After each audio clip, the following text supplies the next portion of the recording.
তো আল্লাহ বলেন ইন্নাকা কাদিহুন ইলা রাব্বিকা কাদহান ফামুলাকি। হে মানুষ, তুমি তোমার রবের কাছে পৌঁছা পর্যন্ত কঠোর পরিশ্রম করতে হবে, তারপরে তুমি তোমার রবের সাক্ষাৎ পাবে। তার মানে এই দুনিয়াটা হচ্ছে পরিশ্রমের জায়গা। প্রিয় ভাইরা, এখানে পরিশ্রম না করলে সফলতার দেখা মিলে না। বাঁচতে হলে, সারভাইভ করতে হলে, টিকে থাকতে হলে আপনাকে পরিশ্রম করতে হবে। এই পৃথিবীতে কেউ কাউকে জায়গা করে দেয় না, এখানে জায়গা করে নিতে হয়। ঠিক কিনা বলেন? আপনি যদি পরিশ্রম করেন, পরিশ্রমে যে ঘাম ঝরে শরীর থেকে, পরিশ্রমের ঘামে জন্ম নেয় সফলতার বীজ। আপনি যখন হাড় ভাঙা পরিশ্রম করবেন, এই পরিশ্রমে যে লোনা পানি বেরোবে, যে ঘাম বেরোবে, এই ঘামেই জন্ম নেয় সফলতার বীজ। এবং সফলতার কোনো শর্টকাট হয় না প্রিয় ভাইরা। অনেকে অল্পতে সফল হতে চায়, শর্টকাট খুঁজে, আছে না নাই? না, সফলতার জন্য আপনাকে লং কাটে যেতে হবে। ওখানে কোনো লিফট থাকে না, সিঁড়ি বেয়ে উঠতে হয়। অনেকে চায় যে সফলতার লিফটে উঠবো, সুইচ চাপবো, সাকসেসফুল ইন লাইফ। না, এত সহজ না, আপনাকে সিঁড়ি বেয়ে উঠতে হবে। তাহলে পরিশ্রমের কোনো বিকল্প নেই। এই দুনিয়াটা হচ্ছে পরিশ্রমের জায়গা, সংগ্রামের জায়গা। আপনি সফল হতে হলে আপনাকে পরিশ্রম করতে হবে, করতেই হবে। আর পরিশ্রমে কোনো লজ্জা নেই। আমি বিভিন্ন আমার আলোচনায় বলি, কাজে লজ্জা নেই।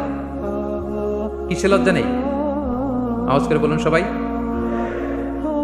কাজে লজ্জা নেই। লজ্জা হচ্ছে অলসতায়, লজ্জা হচ্ছে হাত পাতায়, লজ্জা হচ্ছে অকর্মণ্যতায়। কাজে লজ্জা আছে? লজ্জা কিসে বলেন সবাই? লজ্জা হচ্ছে অলসতায়, অকর্মণ্যতায়। যারা কাজ না করে ফুটানি মারে, ওইটাতে লজ্জা। অনেকে আছে ফুটানি মারে, আছে না নাই? কাজ করে না, সব ফুটানি, এই ফুটানিতে লজ্জা।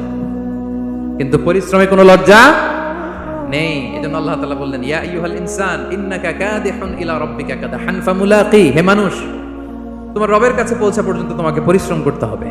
হাড় ভাঙা পরিশ্রম করে আমার কাছে আসতে হবে, তবেই সফলতা মিলবে। অন্য আয়াতে আল্লাহ তাআলা বলছেন, লাকাদ খালাকনাল ইনসানা ফি কাবাদ। নিশ্চয়ই মানুষকে আমি কষ্ট এবং পরিশ্রম নির্ভর করে তৈরি করেছি। এই পৃথিবীতে টিকে থাকতে হলে তাকে পরিশ্রম করতে হয়, কষ্ট করতে হয়। এবং দুনিয়ার এই সাইকেলটা যদি দেখেন, দিন এবং রাতের যে সাইকেল, রাতকে আল্লাহ বানিয়েছেন ঘুমের জন্য, রেস্ট নেওয়ার জন্য, বিশ্রামের জন্য। আর দিনকে আল্লাহ বানিয়েছেন কর্মচঞ্চল করে, কাজের জন্য। দিনের মধ্যে কর্মস্পৃহা আছে। আল্লাহ তাআলা সূরা নাবাতে বলছেন, ওয়াজআলনান নাহারা মাআশা। আমি দিনকে বানিয়েছি কর্মচঞ্চল। দিনে আপনি কাজ করবেন, হাড় ভাঙা পরিশ্রম করবেন, তবেই সফলতা ধরা দিবে। ঠিক কিনা বলেন?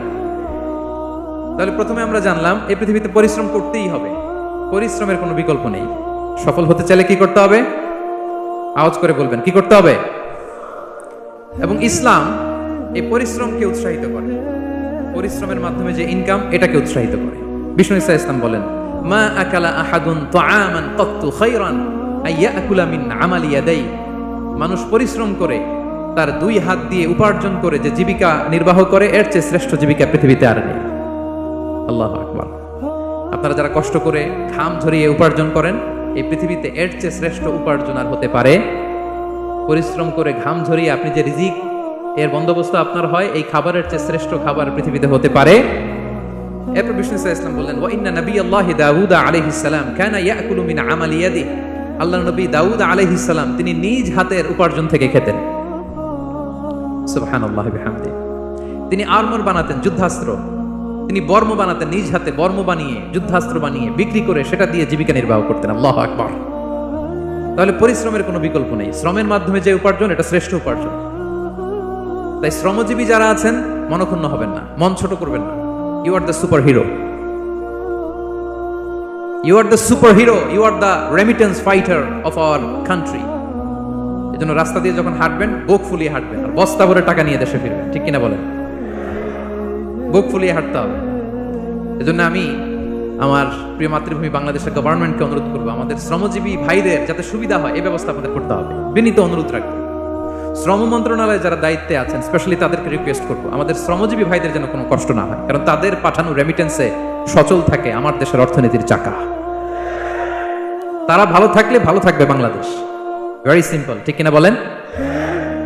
আমার যে ভাইটা পরিচ্ছন্নতা কর্মী, রাস্তা ক্লিন করে, এয়ারপোর্টে ওয়াশরুম ক্লিন করে, একজন পরিচ্ছন্নতা কর্মী, তারও 20 থেকে 30 হাজার টাকা বাংলাদেশে ঢুকে প্রতি মাসে। আপনি চিন্তা করতে পারেন? 6টা মাস যদি রেমিটেন্স বন্ধ হয়, শ্রীলঙ্কার চেয়েও খারাপ অবস্থায় বাংলাদেশে চলে যাবে। Just only 6 months. ভয়ঙ্কর অবস্থা হবে বাংলাদেশে। এটা আল্লাহর পক্ষ থেকে একটা স্পেশাল রাহমা, মার্সি এন্ড ব্লেসিংস, যে আমাদের রিজিকের তাগিদায় সারা বিশ্বে যে কাজ করতে হয়, আমরা কাজ করি আর দেশে টাকা পাঠাই, আর সচল থাকে আমার দেশের অর্থনীতির চাকা, আলহামদুলিল্লাহ পড়ে। সো বাংলাদেশের গভর্নমেন্টকে আমি বিনীত অনুরোধ জানাবো, শ্রম মন্ত্রণালয়কে অনুরোধ জানাবো, এয়ারপোর্ট অথরিটিকে অনুরোধ জানাবো, আমার শ্রমজীবী ভাইদের সাথে ভালো আচরণ করুন, তাদের সাথে কোঅপারেট করুন। বিশেষ করে যতগুলো দূতাবাস আছে সারা বিশ্বে, বাংলাদেশের যে মিশনগুলো, দূতাবাসগুলো, আমার শ্রমজীবী ভাইদের যে কোনো কাজকে অগ্রাধিকার ভিত্তিতে আপনারা সার্ভিস দিন। এটা দিতেই হবে, ঠিক কিনা বলেন? তারা ভালো থাকলে ভালো থাকবে বাংলাদেশ। তো এই জন্য শ্রমের কোনো বিকল্প নাই। নিজ হাতে উপার্জিত অর্থ, নিজ হাতে উপার্জিত কামাই, এটা শ্রেষ্ঠ কামাই। তো আলহামদুলিল্লাহ আজকের অডিয়েন্সের মধ্যে শ্রমজীবী ভাইয়েরা বেশি, আলহামদুলিল্লাহ পড়েন। এটা আমাদের সৌভাগ্য। এই যে বাংলাদেশে এখন চাকরি নাই, চাকরির বাজার মন্দা, মাস্টার্স পাস করে বেকার টোটো কোম্পানির ম্যানেজার, এরকম আছে না নাই? তার বিপরীতে আল্লাহ তাআলা আপনাদেরকে মালয়েশিয়া নিয়ে আসছে, প্রতি মাসে আপনি টাকা পাঠান, আলহামদুলিল্লাহ। আপনি বাংলাদেশের যে উন্নয়ন, বাংলাদেশের যে ডেভেলপমেন্ট, এই যে স্মার্ট বাংলাদেশ বলে বলে মন্ত্রীরা মুখে ফেনা তুলে ফেলে, এটার গর্বিত অংশীদার আপনি, ঠিক কিনা বলেন? আপনি গর্বিত অংশীদার। You are the contributor, you are the real contributor. আপনার অবদানে বাংলাদেশ আজকে সচল, আলহামদুলিল্লাহ। সো মন ছোট করার কোনো সুযোগ নেই। নিজ হাতে উপার্জিত কামাই, এটা পৃথিবীর শ্রেষ্ঠ কামাই, আলহামদুলিল্লাহ। পরিশ্রমের মাধ্যমে যে উপার্জন, এটাকে ইসলাম আমাদেরকে উৎসাহিত করে। শুধু নামাজ, রোজা, জিকির এগুলো নিয়ে ইসলাম আমাদেরকে পড়ে থাকতে বলেনি। কোরআনিক অর্ডার হচ্ছে আপনার নামাজ শেষ, আপনি বেরিয়ে পড়বেন, কাজে বেরিয়ে যাবেন। ফাইদা কুদিয়াতিস সালাতু ফান্তাশিরু ফিল আরদি ওয়াবতাগু মিন ফাদলিল্লাহ। বিধানটা কার বলুন? আওয়াজ করে বলুন, বিধানটা কার? এটা কোরআনিক ভার্ডিক্ট, কোরআনের বিধান। নামাজ শেষ, গোল হয়ে বসে জিকির করতে বলে নাই আল্লাহ। আল্লাহ বলেছে ফান্তাশিরু ফিল আরদ ওয়াবতাগু মিন ফাদলিল্লাহ, জমিনে ছড়িয়ে পড়ো, আল্লাহর রিজিক তালাশ করো। নামাজ শেষ, বেরিয়ে যাবেন। কৃষক চলে যাবে মাঠে,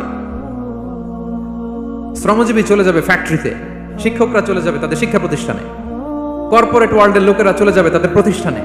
ডেভেলপমেন্ট করতে হবে, সিভিলাইজেশন করতে হবে। নামাজের পরে গোল হয়ে বসে থাকা চলবে না। কি ব্যালেন্স দেখেছেন ইসলাম? আজান হয়েছে তো মসজিদে আসো, নামাজ শেষ বেরিয়ে পড়ো, আলহামদুলিল্লাহ। কি ভারসাম্যপূর্ণ ইসলাম। ফাইদা কুদিয়াতিস সালাতু ফান্তাশিরু ফিল আরদ, যখন সালাত শেষ জমিনে ছড়িয়ে পড়ো, আল্লাহ রিজিক অন্বেষণ করো। তাহলে শুধু নামাজ রোজার মধ্যে ইসলাম নয়, আপনাকে কর্মঠ হইতে হবে, পরিশ্রম করতে হবে, হাড় ভাঙা পরিশ্রম। বিশ্বনবী সাল্লাল্লাহু আলাইহি ওয়াসাল্লাম অত্যন্ত পরিশ্রমী ছিলেন। He started his first career as a shepherd. সুবহানাল্লাহ। ওনার প্রথম ক্যারিয়ার উনি রাখাল হিসেবে শুরু করেছেন। রাখালরা যে কাজ করে, অর্থাৎ মরুভূমিতে ভেড়া, মহিষ, ভেড়া, ছাগল, তারপর বকরি, দুম্বা, এই চরানোর কাজগুলো দিয়ে বিষ্ণু সাল্লাল্লাহু আলাইহি ওয়াসাল্লাম তার ক্যারিয়ার শুরু করেছেন এজ এ শেফার্ড। বিষ্ণু সাল্লাল্লাহু আলাইহি ওয়াসাল্লাম বলেন, সেই বুখারীর বর্ণনা, মা বাআসাল্লাহু নাবিয়্যান ইল্লা রাআল গানাম। আল্লাহ তাআলা এই পৃথিবীতে এমন কোন নবী পাঠায় নাই যে নবীরা ছাগল চড়ায় নাই। সুবহানাল্লাহ পড়বেন না?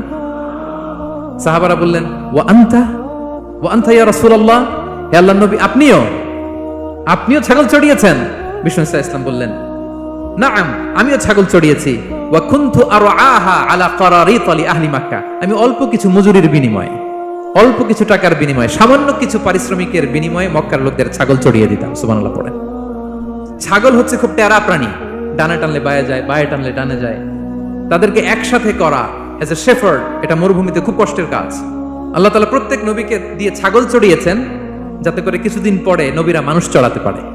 সুবহানাল্লাহ। আল্লাহ বুঝাতে চাইলেন, এখন ছাগল চড়াও, এদের উপর যদি কন্ট্রোল নিতে পারো তাহলে মানব জাতির উপর কন্ট্রোল নিতে পারবো। আল্লাহু আকবার। এজন্য প্রত্যেকটা নবীকে দিয়ে, সহিহ বুখারীর বর্ণনা, মা বাআসাল্লাহু নাবিয়্যান ইল্লা রাআল গানাম, আল্লাহ পৃথিবীতে এমন কোন নবী পাঠায় নাই যেই নবীকে দিয়ে আল্লাহ ছাগল চড়ায় নাই। তো বিষ্ণু সাল্লাল্লাহু আলাইহি ওয়াসাল্লাম ছাগল চড়িয়েছেন, অত্যন্ত সুঠাম দেহী ছিলেন, কর্মঠ ছিলেন। তার মানে বিষ্ণু সাল্লাল্লাহু আলাইহি ওয়াসাল্লামও পরিশ্রম করে উপার্জন করেছেন, ঠিক কিনা? ছাগল চড়াতেন, তার বিনিময়ে সামান্য কিছু পারিশ্রমিক নিতেন, মজুরি নিতেন, এতে লজ্জা নাই। এজন্য এই কথা দিয়ে শুরু করেছি যে কাজে লজ্জা নেই। এই তো বিষ্ণু সাল্লাল্লাহু আলাইহি ওয়াসাল্লামের ক্যারিয়ার গেল। আমরা যদি সাহাবাদের জীবনী দেখি, ওনারাও পরিশ্রমী ছিলেন। কেউ খেজুর বাগানে কাজ করতেন, কেউ কৃষি কাজ করতেন, কেউ বাজারে ব্যবসা করতেন, কেউ বসে থাকেন নাই। হাড় ভাঙা পরিশ্রম করেছেন প্রত্যেকটা সাহাবা। তারা আমাদের মডেল, তারা আমাদের সুপার হিরো, তারা আমাদের আইকন, ঠিক কিনা? নবীরা আমাদের মডেল, সাহাবারা আমাদের মডেল। বিষ্ণু সাল্লাল্লাহু আলাইহি ওয়াসাল্লাম কর্মঠ ছিলেন, ওনার সাহাবারা অত্যন্ত কর্মঠ ছিল। কেউ বসে থাকতেন না, পরিশ্রম করতেন, হাড় ভাঙা পরিশ্রম করতেন, উপার্জন করতেন। তারা আমাদের জন্য প্রেরণার বাতিঘর। অনেক সাহাবাদের বায়োগ্রাফি থেকে আপনাদেরকে ঘটনা শেয়ার করা যাবে। আমি একজন সাহাবার জীবনী শোনাবো আপনাদেরকে। আব্দুর রহমান ইবনে আউফ রাদিয়াল্লাহু তাআলা আনহু, 10 জন জান্নাতের, দুনিয়াতে বসে যে 10 জন সাহাবা জান্নাতের সুসংবাদ পেয়েছেন তাদের মধ্যে একজন, আলহামদুলিল্লাহ বলেন। আব্দুর রহমান ইবনে আউফ রাদিয়াল্লাহু তাআলা আনহু প্রথম 8 জন মক্কায় যারা কালিমা পড়ে মুসলমান হয়েছে তাদের একজন। তার স্ট্যাটাসটা আগে জেনে নেন। তো তিনি যখন মক্কা থেকে হিজরত করে মদিনায় গেলেন, মনে রাখবেন মক্কা থেকে যে সাহাবার বাড়ি ঘর ছেড়ে হিজরত করেছে তাদেরকে বলে মহাজির, মানে হিজরতকারী সাহাবা। আর মদিনাতে যে সমস্ত সাহাবারা তাদেরকে রিসিভ করেছেন তাদেরকে বলে আল আনসার, মানে সাহায্যকারী সাহাবা। তো যারাই হিজরত করে মক্কা থেকে মদিনায় যেত, বিষ্ণু ইসলাম মদিনার কোন সাহাবীর সাথে তার ভাই পাতিয়ে দিতেন, আল মুআখাত, ব্রাদারহুড করে দিতেন, দায়িত্ব দিতেন যে তুমি এই সাহাবীকে দেখবে। তো আব্দুর রহমান ইবনে আউফ রাদিয়াল্লাহু তাআলা আনহু যখন হিজরত করে গেলেন, তার দেখভাল করার জন্য যে সাহাবীর দায়িত্ব পড়লো তার নাম হচ্ছে সাআদ ইবনে রাবিয়া, আনসারী সাহাবী রাদিয়াল্লাহু তাআলা আনহু। বিষ্ণু বললেন, সাআদ, আব্দুর রহমান ইবনে আউফ তোমার ভাই, ভাই বানিয়ে দিলেন। কি বানিয়ে দিলেন? তুমি তাকে টেক কেয়ার করবে, সে হবে তোমার মেহমান। সুবহানাল্লাহ। সাআদ ইবনে রাবিয়া রাদিয়াল্লাহু তাআলা আনহু তিনি আব্দুর রহমান ইবনে আউফকে ডেকে নিয়ে গেলেন, ঘরে নিয়ে গেলেন মেহমানকে, এবং বললেন, ইয়া সাআদ ইন্নী আকসারুল আনসারি মালান। হে সাআদ, তুমি চিন্তা করো না, তুমি মনে করো না যে তোমার ভরণ পোষণ দিতে আমার কষ্ট হবে। আমি মদিনার সবচাইতে বড় বিজনেস ম্যাগনেট, সবচাইতে বড় বিজনেস ম্যাগনেট আমি। No tension, don't worry about it. Tension নিও না, আসো তোমার জন্য আমার কি প্রপোজাল শোনো। ফাআকসিমু লাকা নিসফা মালি, আমার যত সম্পদ আছে আমি অর্ধেক তোমারে দিয়ে দিব। সুবহানাল্লাহ, এত আস্তে। আপনার বাড়িতে কেউ মেহমান হলে করতে পারবেন এরকম? আল্লাহ, কেমন প্রেরণার বাতিঘর তারা। ফাআকসিমু নিসফা মালি, হে আব্দুর রহমান ইবনে আউফ, আমার অর্ধেক সম্পদ তোমারে দিয়ে দিব। এখানেই শেষ না, এরপর বলতে লাগলেন, আমার অনেকগুলো স্ত্রী আছে, তুমি কোথায় যে মেয়ে খুঁজবা, প্রস্তাব দিবা, এত ঝামেলার দরকার নাই। আমার কোন স্ত্রীকে তোমার ভালো লাগে বলো, তার যদি তোমাকে ভালো লাগে তাহলে প্রয়োজনে তাকে আমি ডিভোর্স দিয়ে দিব, তাকে নিয়ে তুমি সুখের সংসার করবা। আল্লাহু আকবার, আল্লাহু আকবার। অর্ধেক সম্পদ দিয়ে দিব, আমার একাধিক স্ত্রী আছে, কাউকে যদি তোমার পছন্দ হয় এবং সেও যদি তোমাকে পছন্দ করে প্রয়োজনে তাকে ডিভোর্স দিব। New life, new career, just go on. আমরা এই সুযোগ পেলে কি করতাম? সাথে সাথে অর্ধেক সম্পদ নিয়ে নিতাম, ঠিক কিনা? আব্দুর রহমান ইবনে আউফ প্রেরণার বাতিঘর। উনি কি করলেন? উনি বললেন, লা হাজাতা লি ফি যালিক, আমার ভাই তুমি যে বলছো, এ সাআদ ইবনে রাবি, তুমি যে এত চমৎকার প্রপোজাল দিয়েছো, এতেই আমি খুশি, তোমার কোনো কিছুর আমার দরকার নাই। বারাকাল্লাহু লাকা ফি আহলিকা ওয়া মালিক, আল্লাহ তোমার সম্পদেও বরকত দেখ, আল্লাহ তোমার পরিবারেও বরকত দেখ। তবে একটা কষ্ট করতে হবে, সেটা কি? আব্দুর রহমান ইবনে আউফ বললেন, দুল্লানি ইলা সুক, just show me the way to market. মদিনার বাজারটা কোথায় এটা একটু দেখায় দাও। আমি নতুন মানুষ, পথঘাট চিনি না। দুল্লানি ইলা সুক, just show me the way to market of Medina. মদিনার বাজারটা কোন রাস্তা একটু দেখায় দাও। আল্লাহু আকবার। সাদ ইবনে রাবি বললেন, এই তো মদিনার বাজার। উনি যে কিছু ঘি কিনলেন, পনির কিনলেন, কিনে বিক্রি করলেন, প্রফিট করলেন। ওই প্রফিট দিয়ে আরো বেশি করে কিনলেন, আবার বিক্রি করলেন, প্রফিট, আবার বিক্রি করলেন, প্রফিট। এই কেনা বেচা করতে করতে 1-2 মাসের মধ্যে উনি মদিনার one of the biggest business magnate হয়ে গেলেন। আল্লাহু আকবার। কি হাড় ভাঙা পরিশ্রমই না তারা করেছেন। একেবারে রেডি ক্যারিয়ার ছিল, গেলাম সবচেয়ে বড় বিজনেসম্যানের অর্ধেক সম্পত্তি পেয়ে গেলাম। He didn't accept the ready career, rather he made his own path with his own endeavor. নিজের চেষ্টায়, নিজের পরিশ্রমে, নিজের ঘাম ঝরিয়ে নিজের ক্যারিয়ার তৈরি করেছেন। চিল্লায় বলেন ঠিক কিনা? This is the biography of Abdur Rahman ইবনে আউফ রাদিয়াল্লাহু তাআলা আনহু।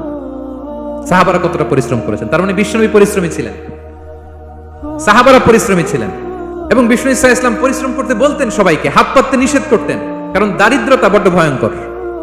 দারিদ্রতা যার আসে সে বোঝে। বাংলা একটা কথা আছে, অভাব যখন দরজায় এসে দাঁড়ায়, ভালোবাসা তখন, হ্যাঁ সবার মুখস্থ, দেখছেন? অভাব যখন দরজায় এসে দাঁড়ায়, ভালোবাসা তখন জানলা দিয়ে পালায়। দারিদ্রতা ঈমান কেড়ে নেয়। আপনি পার্বত্য চট্টগ্রামের অবস্থা জানেন?